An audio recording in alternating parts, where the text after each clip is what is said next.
heard much more eloquently in the short movie, the Global Hunger Index assesses the state of world hunger and identifies those countries and regions that are most food insecure and undernourished. In doing so, the GHI assesses 3 dimensions of hunger, including the number of people in a population that are undernourished, the prevalence of child underweight, and child mortality, with both of these last 2 indicators for children under the age of 5. The hunger scale that you can see here on the slide ranges from levels of below 10, where hunger is moderate or low, to levels above 30 that we consider extremely alarming. The finding of this year's report is that while we have seen progress in hunger reduction, hunger levels remain serious. Across the developing regions, right now South Asia has the highest hunger score at 22.5. The region has made significant progress in the early 1990s, but progress has leveled off since then. Today, both India and Bangladesh show child underweight rates above 40%. These levels are unacceptable. Second highest in score is Sub-Saharan Africa. As you can see here, that region hasn't made much progress in the 1990s, but over the last 10 years, we actually have seen declines in the hunger score. Despite that, across the region, 23% of children are still underweight. Again, levels that are unacceptable. If you look at the map globally, while hunger is concentrated in Sub-Saharan Africa and South Asia, there are pockets in Latin America and the Caribbean. You can see Haiti, Bolivia, Guatemala. And there are also pockets in East Asia and Southeast Asia, Timor-Leste, North Korea, Mongolia. As you've heard in the video, 20 countries have extremely alarming or alarming levels. They are listed here. Burundi, Eritrea, and Haiti have extremely alarming hunger levels today. If we had data for some of the other countries, such as Afghanistan, Democratic Republic of Congo, and Somalia, the list would definitely be longer. Hunger is inextricably linked to growing pressures on land, water, and energy resources. Recent events and trends, such as the droughts in the United States, and we just heard of floods in Nigeria, large-scale land investments, and rising energy prices underscore to what degree we depend on these natural resources for our global food supply. The poor and disadvantaged rely a lot more on these natural resources than we do. They tend to be farmers, herders, fishermen, and women that live from and live off these resources. And those growing pressures on natural resources affect them much more than us. At the same time, the poor have limited access to secure land rights, obviously limited access to food, also limited access to clean water and sanitation, and modern forms of energy. Key drivers of growing land, water, and energy scarcity are demographic change, rising incomes and unsustainable consumption patterns, and poor policy and weak institutions. As you can see here, what we see today are ad hoc, uncoordinated sectoral policies at local, national, and international levels. The focus remains on short-term economic profits rather than long-term sustainability. Trade-offs between human security and natural environmental outcomes therefore widen. You've all seen reports on those results: rapidly declining biodiversity levels, as has been stated in the Millennium Ecosystem Assessment, growing water scarcity, rapidly growing water pollution in developing countries, and obviously rapidly increasing energy prices. As a result of growing land scarcity and degradation, there have been significant investments in land by various entities. Interestingly, most of those investments have been targeted at countries in sub-Saharan Africa. Why? Land rents are considered to be cheap, and they are generally cheap. Governance systems are weak. And there's a perception that there's a lot of unused land available. As of May 2012, about 57 million hectares have been under such international land investments, which is 1.2% of global agriculture area. It might seem small, but it has significant impacts for the people on the ground, and we'll hear more about it from our other speakers. While the poor have generally limited access to modern forms of energy, you can see here, obviously, most of their money still goes to food. They are still adversely affected by higher energy prices.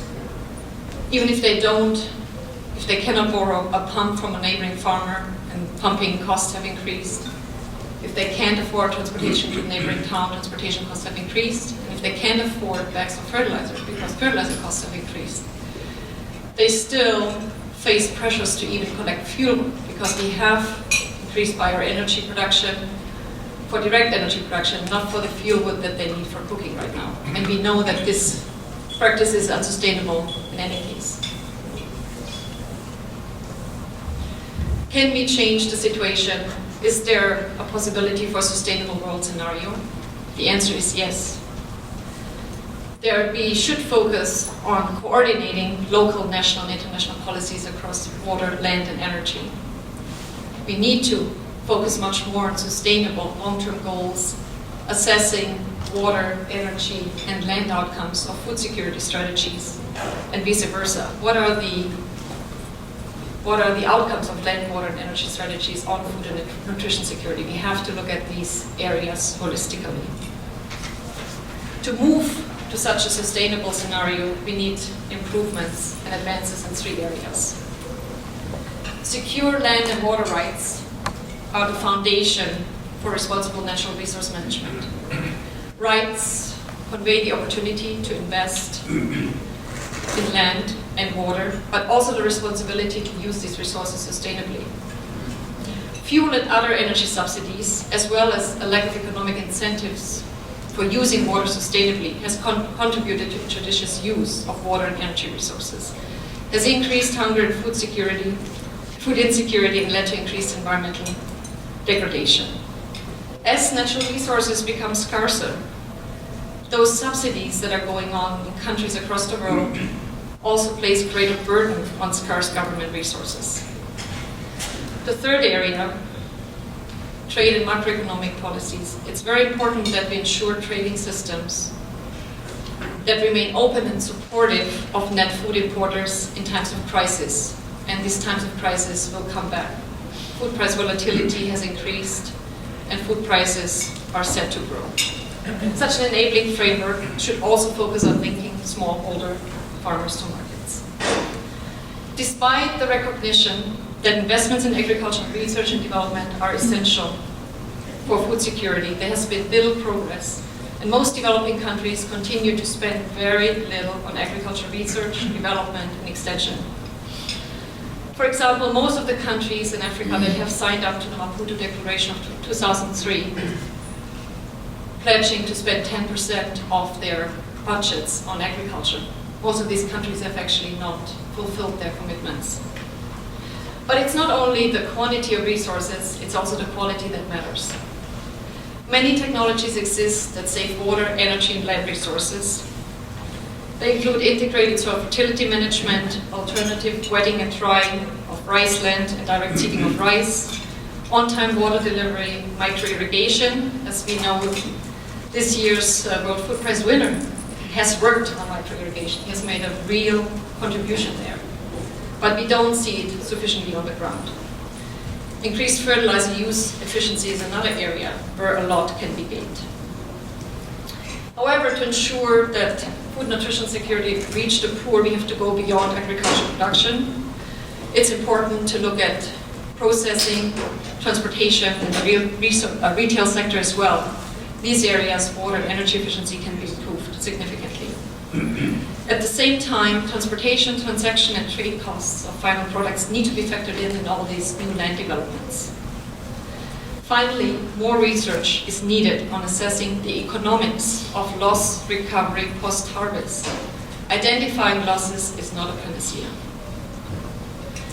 It's also important to actually monitor what's out there and to evaluate. To evaluate, as I mentioned already, evaluate strategies for water, land, and energy. What do they do to food and water security? We have to find new metrics and metrics that really assess all sectors jointly, conjointly, and then to put them in practice to monitor progress.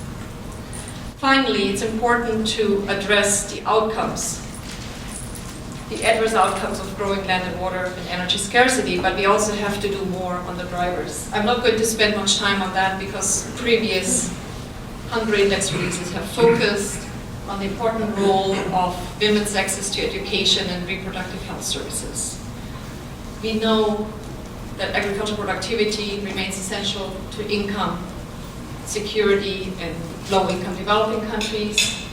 We know the importance of food safety nets and other safety net social security systems. And we all know how unsustainably we live in our countries.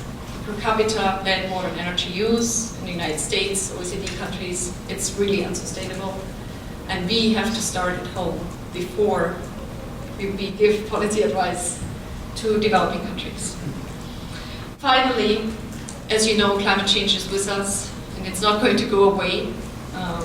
Therefore, especially for developing countries that bear the burden of adverse impacts of climate change, it's important to make funds available for adaptation investments. But investments that also reduce the carbon footprint are desirable. A lot of the water, energy, and land conserving agricultural management practices and technologies also happen to reduce greenhouse gas emissions. Thus, there is enough planet to ensure food security for all of us. Let's not waste it. Thank you.